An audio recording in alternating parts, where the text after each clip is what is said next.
नमस्कार दोस्तों, मैं भाविनी मिश्रा अपने चैनल में आप सभी का एक बार फिर से स्वागत करती हूँ। आप सब कैसे हैं? आशा करती हूँ आप सब स्वस्थ और सुरक्षित होंगे।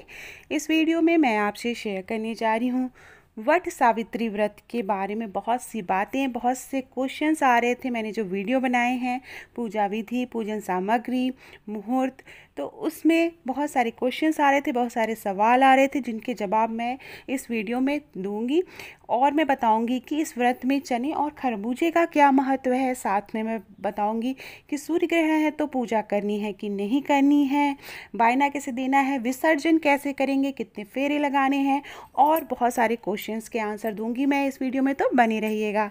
तो चलिए सबसे पहले बात करेंगे। सबसे पहले आप सभी को वट सावित्री व्रत की बहुत बहुत शुभकामनाएं। ज्येष्ठ मास की अमावस्या तिथि को वट सावित्री व्रत मनाया जाता है। सुहागिन महिलाएं अपने अखंड सौभाग्य के लिए यह व्रत रखती हैं। तो जो भी पूजा विधि है उसका वीडियो मैंने डाला हुआ है, आप देख सकते हैं। उसकी लिंक मैं डिस्क्रिप्शन बॉक्स में डाल दूँगी। तो सबसे पहला क्वेश्चन ये आया है कि बहुत सी महिलाओं ने पूछा है कि सूर्य ग्रहण है तो सूतक लग जाएगा, तो क्या हम 10 तारीख को पूजा कर सकेंगे? तो हाँ, ज़रूर कर सकेंगे। सूर्य ग्रहण जो है वो भारत में नहीं लग रहा है, ये आंशिक सूर्य ग्रहण है और इसकी कोई भी सूतक भारत में मान्य नहीं होगा। यह ग्रहण, इसका असर भारत में नहीं होगा, तो आप ये व्रत और पूजा कर सकते हैं। सूर्य ग्रहण 1:42 दोपहर के 1:42 के बाद लगेगा, तो आप उसके पहले पूजा कर लें तो अच्छा है। और शुभ मुहूर्त मैंने बताया हुआ है, उसका वीडियो मैंने डाला है, लिंक डिस्क्रिप्शन बॉक्स में डाल दूँगी, तो आप वहाँ से देख सकते हैं कि पूजा का शुभ मुहूर्त क्या है, आपको पूजा कब करनी है। अब मैं आपको बताने जा रही हूँ कि चना और खरबूजे का क्या महत्व है इस व्रत में। तो चने का मैं महत्व बता दूं, चना ज़रूर चढ़ाया जाता है, चने की फेरी दी जाती है और पूजा के बाद चना निगला जाता है। 12 चने या 11 चने और एक बरगद की जो फली होती है वो निगली जाती है।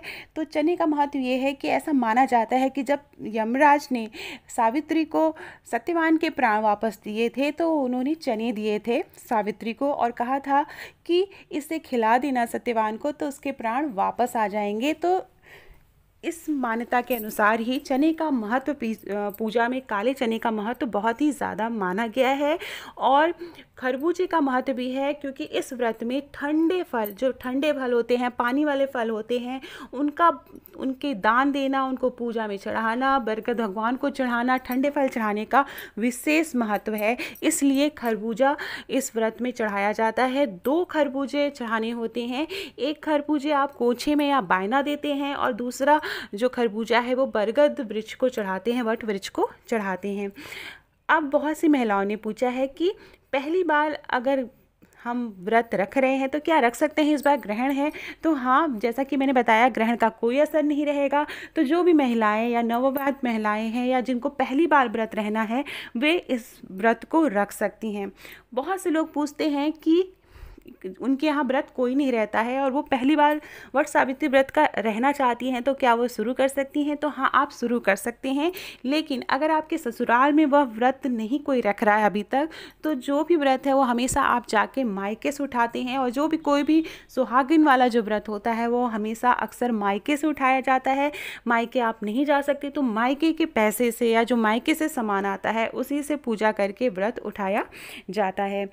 उसके बाद अगला क्वेश्चन है, चौथा क्वेश्चन है कि क्या कुंवारी महिलाओं ने पूछा है या कुंवारी कन्याओं ने पूछा है कि क्या वो व्रत रह सकती हैं।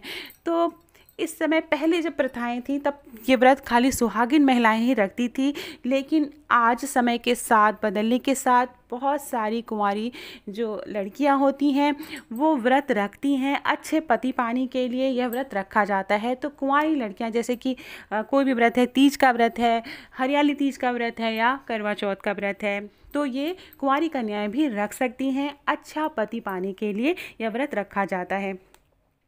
उसके बाद बहुत से लोगों ने पूछा है कि पीरियड्स में क्या हम ये पूजा कैसे करें। तो 4 दिन तक आप पूजा ना करें, 5वें दिन आप बाल धो के पूजा कर सकती हैं। आपको खुद स्वयं पता होगा कि आप पूजा कर सकती हैं कि नहीं। अगर आप पूजा नहीं कर सकती हैं तो आप सिर्फ व्रत रखें, व्रत तोड़ें, हो सके पॉसिबल हो सके तो जो भी पूजा विधि है आप अपने पति से करवा लें और उसके बाद आप व्रत तोड़ सकती हैं। उसके बाद बहुत से लोगों ने पूछा है कि कितने फेरे लगाने चाहिए और कितनी बढ़िया बनानी चाहिए। तो जैसा कि मैंने अपनी पूजा विधि में भी बताया है, अलग अलग जगहों पर अलग अलग मान्यता है, लेकिन स्पेशली यूपी में जो है 12 जो है फेरे लगाए जाते हैं। 12 चने से फेरे लगाए जाते हैं, फिर 12 सूत के फेरे लगाए जाते हैं। इसी तरह 12 बरगद की बड़ियाँ बनाई जाती हैं जो आटे की बनती है गोली, और 12 पूड़ियाँ चढ़ाई जाती हैं। तो 12-12 का जोड़ा बनाना है तो 24 जो है बड़ियाँ बनाई जाती हैं और 24 पूड़ी बनाई जाती है, जिसमें से 12-12 दान बरगद वट वृक्ष को चढ़ाई जाती हैं और फिर 12 कोछे में रखी जाती हैं या बायना दी जाती हैं। अब बहुत से लोगों ने पूछा है कि पारण कैसे करते हैं, पारण कब करें। तो 2 तरह की मान्यताएं हैं। वैसे ये व्रत पूरे दिन भर का निर्जला व्रत नहीं होता है। जब तक आप पूजा नहीं करती हैं तभी तक यह व्रत निर्जला रखा जाता है। उसके बाद जो चने से 11 चने और 1 फली से या 12 चने से को निगल कर यह व्रत तोड़ा जाता है। तो इस बात का ध्यान रखें, बरगद की जो डाली होती है उसमें जो कोपल लगी होती है, जो कलियां लगी होती हैं, वो एक कली निगलनी होती है और साथ में 11 चने निगले जाते हैं। उसको चबा के नहीं खाना चाहिए, इस बात का विशेष ध्यान रखना है। अलग अलग परंपरा और रीति के हिसाब से व्रत रखा जाता है। बहुत से लोग दिन भर व्रत रहते हैं और रात में व्रत तोड़ते हैं, लेकिन इस व्रत में ऐसा कोई नियम नहीं है कि रात में व्रत तोड़ना है। पूजा के बाद आप अपना व्रत तोड़ सकते हैं। और जो यहाँ पर इस व्रत में खरबूजा खाने का भी विशेष महत्व होता है।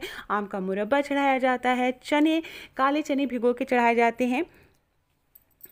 अब एक चीज़ का और ध्यान रखिए, जो लोग पहली बार नवविवाहित महिलाएं व्रत रख रही हैं वो ध्यान रखें कि वो जो जैसा व्रत पहली बार रखें, जिस विधि से जो पूजा करें वही विधि से पूजा और वही चीज़ें वो हर बार खाएं। जैसे पूजा के बाद आप अगर व्रत तोड़ रही हैं और जो भी फलाहारी खाते हैं, एक बात का ध्यान रखना है कि नमक का सेवन आपको नहीं करना है।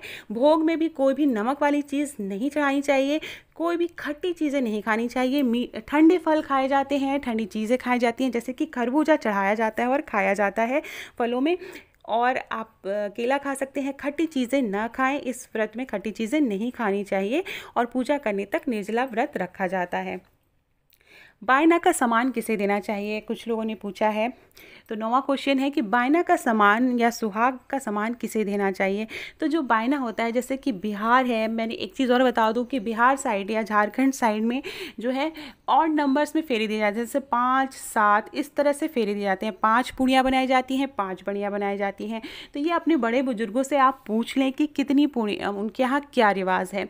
जो बिहार है वहाँ पे 5 या 7 के हिसाब से चीज़ें की जाती हैं और उसी के हिसाब से फेरे भी दिए जाते हैं। बायना भी दिया जाता है। बायना आप किसी सुहागिन महिला या सास को दिया जाता है। अगर सास को आप नहीं दे सकते हैं तो आप किसी भी सुहागिन महिला, जेठानी, देवरानी, ननद, आप किसी भी सुहागिन को या किसी भी ज़रूरतमंद सुहागिन को आप बायना दे सकते हैं। बायना में सुहाग का सामान, साड़ी, कपड़ा, आपकी जो भी इच्छा है, दक्षिणा, वो दे सकते हैं। एक चीज़ और है कि पूजा के बाद आप दक्षिणा ज़रूर निकालें। किसी ब्राह्मण को आप दक्षिणा के रूप में सीधा, जिसको बोलते हैं, जिसमें एक दिन का भोजन रखा जाता है, दाल, चावल, हल्दी, नमक, सब्जियां, फल, फूल, तो वो आप निकाल सकते हैं।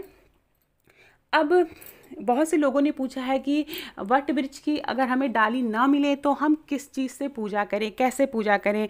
तो मैं आपको बता दूं, अगर आप जैसे फ्लैट में रहते हैं या कहीं दूर हैं, इस समय आप लॉकडाउन भी चल रहा है, आप कहीं जा नहीं सकते या आसपास कोई भी बरगद का वृक्ष नहीं है, तो आप अगर घर में आपके तुलसी है तो आप तुलसी की पूजा कर लें। जो भी पूजा विधि है, आप तुलसी को बरगद वृक्ष मान के आप उनकी पूजा या उनकी फेरी आप ले सकते हैं। और बहुत से लोग पूजा में बरगद वृक्ष के साथ तुलसी को भी बगल में रख के पूजा करते हैं किसी पवित्र स्थान पे। फिर बहुत से लोगों ने पूछा है कि पूजा के बाद जो वट वृक्ष की डाली है जो हमने लगाई है या वट वृक्ष लाया है, उसका क्या करें। तो उसको आप कहीं पे भी सुरक्षित, बाहर जो कहीं पे भी गार्डन है, आप वहाँ पर उसको रोपित कर दें, लगा दें। अगर आप पौधा लेके आए हैं तो पौधा रोपित कर दें। कहीं भी सार्वजनिक स्थान पे आपको लगता है तो वहाँ पे आप ये पौधा लगा सकते हैं। उसके बाद बहुत से लोगों ने पूछा जो सुहाग का सामान चढ़ाए हैं उसका क्या करें। तो आप कुछ सुहाग पूजा के बाद, जैसे जो भी सुहाग आपने चढ़ाया है, सुहाग ले लें, सिंदूर का, बिंदी उसमें से ले लें, अपने प्रसाद के रूप में चूड़ियाँ पहन लें। उसके बाद किसी भी सुहागिन महिला को आप दान दे सकते हैं। बहुत से लोगों ने पूछा है कि जो कोछे में प्रसाद डालते हैं उसका क्या करना है। तो जो कोछे में आप प्रसाद डालेंगे, आपको ही खाना है या आपके पति को खाना है, दोनों लोग को मिलके वो प्रसाद ख़त्म करना रहता है और किसी तीसरे को वो प्रसाद नहीं खाना रहता है। बहुत से लोगों ने पूछा है कि पूजा कैसे करनी है, बरगद वृक्ष के बाद पूजा कैसे करनी होती है पति की। तो सिंपल सी पूजा है, आप एक आरती की थाली लगाएं, टीका लगाएं पति को, उसके बाद आरती उतारें, माला पहनाएं, आप अगर फूल की माला हो माला फैलाएं, उसके बाद पैर छू के उनका आशीर्वाद दें, उन्हें कोई मीठी चीज़ खिलाएं और फिर पंखा, जो बेत का पंखा होता है बहुत से शुभ माना जाता है, वो पंखा उनको भी हाँकें, जैसे कि आप पहले पूजा के समय जिस पंखे से आपने बरगद वृक्ष को हवा दी थी। उसके बाद बांस का पंखे का क्या महत्व है, इसमें बहुत से लोगों ने पूछा है। तो बांस के पंखे को आप यूज़ भी कर सकते हैं, लेकिन दान देने का विशेष महत्व है। बांस के पंखे पर आप कोई भी मीठा फल, जैसे खरबूजा है या कोई भी ऋतु फल, मीठे मीठे ठंडे ठंडे फल जो होते हैं, उन्हीं का दान दिया जाता है। तो वो आप किसी भी पंडित जी को या ब्राह्मण या ज़रूरतमंद को बांस के पंखे पर रख के दान दे सकते हैं। आप बांस की डलिया रखी है तो उसको दान दे दीजिए। विसर्जन का क्या तरीका है, विसर्जन कब करेंगे? तो देखिए, विसर्जन का तरीका ये होता है कि जब भी हम व्रत का पारण करते हैं तो उसके बाद विसर्जन कर लेते हैं। नॉर्मली जैसे तीज त्यौहार होता है, करवा चौथ है, तो उसमें हम जो है जब भी व्रत का पारण करते हैं तो उसके नेक्स्ट डे बहुत से लोग अगले दिन भी जो है चौकी हटाते हैं और पूजा का सामान हटाते हैं। तो पारण के बाद आप कभी भी हटा सकते हैं। जैसा कि मैंने बताया, बरगद गौरी माता या सुपारी जो है उसका क्या करना चाहिए। तो जो सुपारी होती है वो आप दान दे सकते हैं। जो भी चीज़ें आपको लगती हैं पूजा के बाद, जिसको जैसे पान का पत्ता आपने चढ़ाया, लौंग इलायची चढ़ाई, तो ये सारी चीज़ें आप पंडित जी की जो सीधा निकाल रहे हैं आप उसमें डाल सकते हैं। बहुत से लोग नारियल भी चढ़ाते हैं तो वो भी आप पंडित जी को दान दे सकते हैं। जैसे गौरी माता आपने मिट्टी या गोबर से बनाई होगी या हल्दी से बनाई होगी, तो उसको आप विसर्जित कर सकते हैं किसी गमले में या किसी सुरक्षित स्थान में आप विसर्जित कर सकते हैं। उसके बाद कुछ महिलाओं ने पूछा है कि तेल बढ़िया किस चीज़ से बनाते हैं। तो तेल की बढ़िया बनाई जाती हैं, बहुत से लोग देसी घी में भी बनाते हैं। तो अलग अलग जो प्रथाएं और मान्यताएं हैं उसके हिसाब से आप बना सकते हैं। उसके बाद मैं कुछ चीज़ें आपको और बताऊंगी जो व्रत के दिन विशेष ध्यान देनी चाहिए। जैसे कि जो सुहागिन महिलाएं हैं उनको व्रत वाले दिन, जब भी आप कोई भी व्रत रहते हैं सुहाग वाला, तो तुरंत से पूजा के बाद आप जैसे 16 श्रृंगार करते हैं, पैरों में आलता ज़रूर लगाएं, हाथों में मेहंदी लगाएं, चूड़ियाँ जो पहनते हैं, तो कोई भी सुहाग का सामान आप तुरंत से ना उतारें, इस बात का आप विशेष ध्यान दें। थोड़ी देर, जैसे चूड़ियाँ हैं आप एक दिन पहने रहिए और जो भी सुहाग का सामान है आप उसे पहने रहिए, तुरंत से ना उतारिए। बड़ों का आशीर्वाद ज़रूर लीजिए, अगर आपके पास रह रहे हैं तो लीजिए, नहीं तो फ़ोन पे जो भी बड़े बुज़ुर्ग हैं, आपकी सास हैं या बड़े लोग हैं, आपकी मम्मी हैं, जो भी बड़े बुज़ुर्ग हैं, आप उनका आशीर्वाद ज़रूर लीजिए। और व्रत में किसी की सबको पता है किसी की चुगली नहीं करनी चाहिए, बाल नहीं कटवानी चाहिए, अगर सुहागिन महिलाओं को व्रत वाले दिन नेल नहीं कट करनी चाहिए। तो इन सारी छोटी छोटी चीज़ों का आपको ज़रूर ध्यान देना चाहिए। घर में प्याज लहसुन का उपयोग ना करें उस दिन, सिंपल साधारण सात्विक भोजन करें। तो इन छोटी छोटी बातों का ज़रूर ध्यान रखना चाहिए। और जो भी व्रत रहती हैं महिलाएं उस दिन नमक ना खाएं, मीठी चीज़ें खाएं, ठंडे फल खाएं। इस तरह से आप व्रत कर सकते हैं। तो आशा करती हूँ आपको मेरा वीडियो पसंद आया होगा, कुछ क्वेश्चंस के आंसर आपको मिल गए हों। अगर आपके मन में कोई भी संशय है, कोई भी सवाल है, तो आप पूछ सकते हैं, मैं तुरंत आंसर देने की कोशिश करूँगी, जल्द से जल्द आंसर देने की कोशिश करूँगी। वीडियो अगर पसंद आ रहा हो तो मेरे चैनल को प्लीज़ सब्सक्राइब कर लीजिए, ये बोलना ज़रूरी होता है ताकि आगे के वीडियोस भी आप मेरे देख सकें। और ज़्यादा पसंद आए तो अपने दोस्तों के बीच में शेयर कर लीजिएगा, प्लीज़ लाइक ज़रूर करिएगा और कमेंट में बताइएगा वीडियो कैसा लगा। बहुत बहुत धन्यवाद ये वीडियो देखने के लिए। अपना बहुत बहुत ख्याल रखिए।